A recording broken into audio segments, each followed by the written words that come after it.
Hello, we are going to be talking about dodging and burning in this particular video. Now there are two ways of doing this, both equally acceptable. I'm going to show you both. The first way is to use the dodge and burn tools that are available in Photoshop. So we have this little icon here, looks like a paddle. You've got the dodge tool and the hand, which is the burn tool. Now the way I remember how to dodge, or what to dodge and what to burn, is burning darkens, like burnt toast, and dodging therefore lightens. Now let's do some darkening. Okay, so I'm going to burn some aspects of this image. Now you'll see I'm on the background layer, so because this is a destructive process, I'm going to hit Command J and create a duplicate layer. Now when we select the burn tool, we have a number of options up here. We can choose shadows, midtones or highlights, and we have exposure. Now that's set to 1%. Now I think the default when you first open Photoshop is about 50%. This is far too much. 1% is all you need, and what we're going to be doing is effectively brushing on the effect that we want. Okay, so let's imagine that we want to darken these clouds here. Okay, so let's just zoom in a little bit here, and these are highlights, so we're going to select the highlights, and we're just going to let's make this brush a little bit smaller, and we're just going to sort of paint over here like that.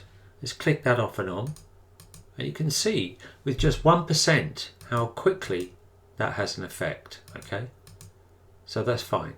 We can do a little bit more over here, and maybe we think this is a bit bright as well, and you can see the effect. Okay, now maybe we want to darken some shadows, so let's come down here, maybe make our brush a little bit bigger, and we just brush around here like this. You can't really see what you're doing, but we can click on and off. We can see how we've darkened that area there. Again, only at 1%. Okay, so we can burn midtones, shadows and highlights. Only set your exposure to 1%. That's very important. Similarly, we can dodge. So let's click the dodge tool, select the dodge tool, and again we can select shadows, highlights and midtones. Let's pick midtones. We've got an exposure set to 2% there. Well, that must be from something done before, but we're going to make that 1%. And we're just going to sort of brush over here. So we're going to try and lighten these areas around here. Okay. Let's click that off and on, and you can see we've lightened that particular mass of cloud, and we can do it over here as well. 1, 2, 3.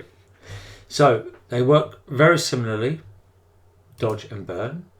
Both have a range, shadows, midtones and highlights, and in both cases you should set the exposure to 1%. So that's how you dodge and burn in Photoshop using the Photoshop tools themselves. Right, okay, we're going to learn how to use a non-destructive approach to dodging and burning. So what we did before, we created this duplicate layer because we were actually affecting the pixels directly. Okay, so let's just put that in the bin for now. And what we need to do is to create a new layer. So we're going to go up to Layer, New Layer. Now this is important. The mode has to be set to Overlay. And when you do that, this becomes available. Fill with neutral color, 50% grey. Okay, we click that.